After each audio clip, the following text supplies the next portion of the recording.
text me, man. All right, I got you. I'm texting that. Carolina Sports are here with the one and only. Why you get so close?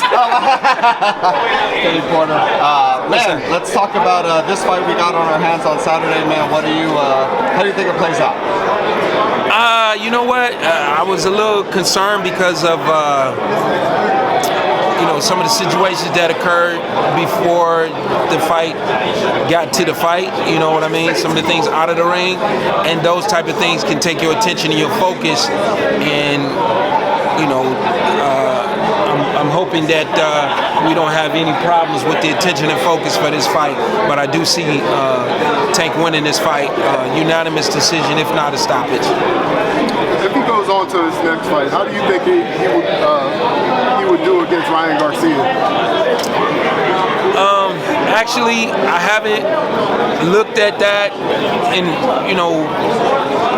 put it into a perspective where I could say what happens to be for sure. But in my estimation right now, Tank either wins by knockout or he could be in a tough fight.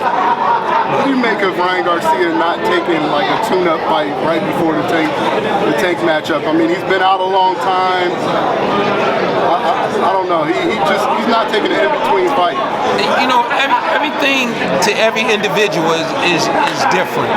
So we don't know what led him to decide not to take the fight. And if you've been doing this as long as these guys have, you figure out ways to get yourself prepared without necessarily taking a tune-up fight.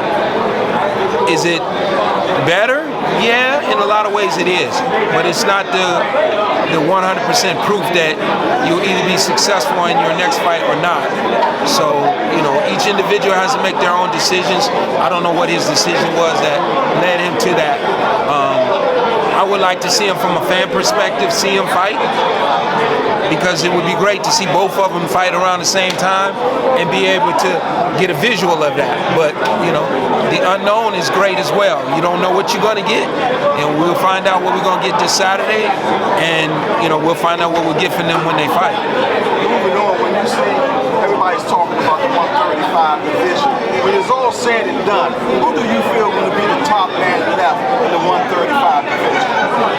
It's very hard to determine that. See, because all of those guys, but it's hard to determine that. All those guys are young, and all of those guys are still trying to secure that spot as the top guy.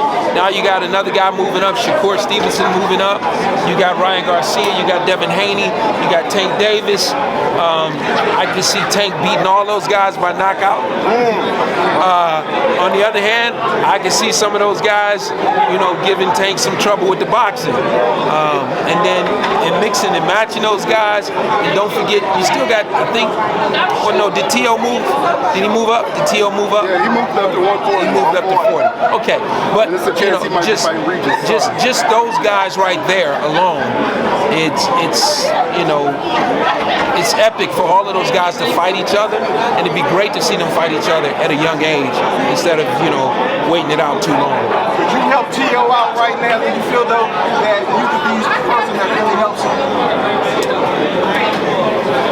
That's not something that I'm looking to do or anything like that. Most guys that are this far along in their careers with the trainers they have, those trainers do great jobs, and so they kind of just need some tweaking here or there. It's not an overhaul situation for him or anyone else that's made it to this championship level. They just probably need some perspective here or there. But his dad does a great job with him, so that's not something that I see them needing. His dad has done this much to get him to this point. They're doing great with that part of it. There's some tweaking that goes on with any fighter. So, yes, absolutely. Now this card is pretty lit. This card is lit. It is lit. Now the co-main, Jaron Ennis, he's a welterweight. His son was a welterweight. Yeah. What do you make of Jaron Ennis? He's definitely a dynamic fighter. His abilities, to me, I see between his dad, both Rosie, his two brothers, Farah and Pooh Ennis. He's a combination, to me, of all three of those guys. It's pretty much, in my eyes, unbeatable. Wow. I fought on card. Well, I didn't fight. Sean fought on cards with Farah. Very talented fighter. Extremely skillful defensively. I watched his brother Pooh Ennis, offensive-minded fighter, very fast, quick, reflexes, impeccable. And then the dad actually worked corners with me in Sean's corner early on in Sean's career.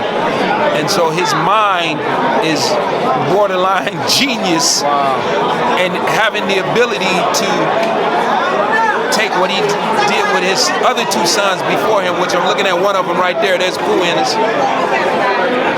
Having the ability to take, and Farah right there, having the ability to take both of those guys and combine it into this son, and this son being, even as it looks like right now, better than him, better than both the other brothers. It's phenomenal. The kid is really, really, really great, and his lineage, and you know, he was born and raised on this. He was born and raised on this. Like, you get up in the morning and have cereal, that's what he sat there with. You know, his dad, his brothers, and they're his team. They're in his corner. So yeah, he's got a great thing going on. Now, you're the only trainer that has faced Bud and Spence. How do you think Jaron Boots Ennis does against one or the other? You can do one at a time. How do you think he does against Bud? They're both switch-handed. They're both geniuses inside the square circle. How do you think they fare against each other? You know, I still think that Boots needs, you know, a few more fights to go to that level, but he's right there at that level. I can see him getting that victory. Wow. I can see him definitely getting that victory. I can see him getting that victory. Okay. You know, How about because that's a tougher fight for him. It's a much bigger man on fight night.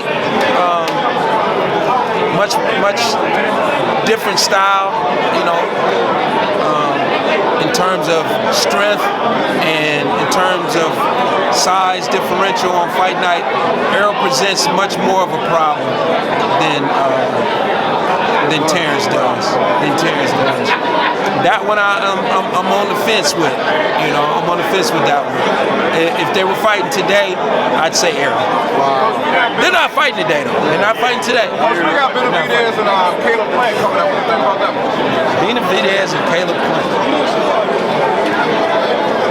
You know, at the risk of sounding like, you know, I've studied these guys and watched them and can put together the strategy that they're going to have to win the fight.